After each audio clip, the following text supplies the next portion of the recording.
কোরবানি ঈদের বাকি আর মাত্র 2 সপ্তাহ। ঠিক এই সময়ে চট্টগ্রামের বাজারে বেড়েই চলেছে পেঁয়াজের দাম। কেজি প্রতি 10 থেকে 12 টাকা বেড়ে দেশীয় পেঁয়াজ বিক্রি হচ্ছে 50 টাকায়। কিছুটা ছোট আকারের পেঁয়াজ 40 টাকায় কিনছেন ক্রেতারা। ব্যবসায়ীদের অভিযোগ, বাজারে ভারতীয় পেঁয়াজের সরবরাহ নেই বললেই চলে। এই সুযোগকে কাজে লাগিয়ে যোগানের অজুহাতে দাম বাড়াচ্ছে অসাধু পাইকাররা। এদিকে ক্রেতাদের অভিযোগ, ঈদের সুযোগ নিয়ে পাইকাররা সিন্ডিকেট করে দাম বাড়াচ্ছে। একই অবস্থা আদা রসুনেরও। তবে আপাতত স্বাভাবিক রয়েছে গরম মশলার দাম। নিত্য প্রয়োজনীয় জিনিস যেগুলো যেমন পেঁয়াজ, আদা, রসুন, এগুলো সহানুভূতি পর্যায়ে রাখলে আমাদের জন্য ভালো। আদার দাম বাড়াইছে, রসুনের দাম বাড়াইছে, সবগুলো 10 টাকা করে কেজি বাড়াইছে। কেউ ওই ঈদ উপলক্ষে একটু বাড়ায় বেচতেছে ওই হিসাবে। এখানে আহামরি কিছু নেই, মাল আছে প্রচুর পরিমাণ।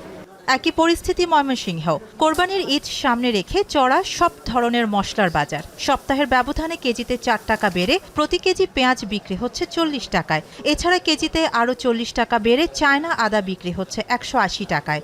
এলাচ, দারুচিনি, মৌরি, লবঙ্গ, মরিচের গুঁড়া, মসুরের ডালের দামও বাড়তি। পেঁয়াজের দাম মনে করি যে মোটামুটি ভাবে আমদানি হইলে দাম কম আছে, কদিন আগে এই 2-4 দিন ধরে একটু বেশি। হঠাৎ করে বাড়ছে, একটু কৃষকেরও পয়সা পাইতেছে না, তারপরে বৃষ্টি বাদলের দিন গাড়ি গুড়ি কম আসতেছে, তারপরে ঈদের বাজার তো বর্তমানে 38 টাকা বিক্রি করতেছি। এদিকে খুলনায় বেড়েছে সব ধরনের মাংসের দাম। গেল সপ্তাহের চেয়ে গরুর মাংস প্রতি কেজিতে 50 টাকা বাড়িয়ে বিক্রি করা হচ্ছে 800 টাকায়। বিক্রেতারা বলছেন, খামারে গরুর সংকট থাকায় দামের এমন ঊর্ধ্বগতি। বেড়েছে মুরগির দামও। প্রতি কেজি ব্রয়লারে 10 টাকা বেড়ে বিক্রি হচ্ছে 190 টাকায়। মানুষ যে গরু পালবে, খাবারের যে দাম, সবার লোকসান। এই জন্যই মনে করেন গরু খুবই কম। এই জন্য আগে ছিল 750 টাকা, এখন মনে করেন আমরা বেচতেছি 780, 800 টাকা। সবাই কিনে খাইতে পারবে না, আমাদের মতো গরিব যারা আছে তারা তো 800 টাকা দিয়ে কেনা সম্ভব না। সিলেটের সবজির বাজারেও লেগেছে উত্তাপ। পটল, মূলা, কাঁকরোল, টমেটো সহ সব ধরনের সবজি বিক্রি হচ্ছে 80 থেকে 100 টাকা দরে।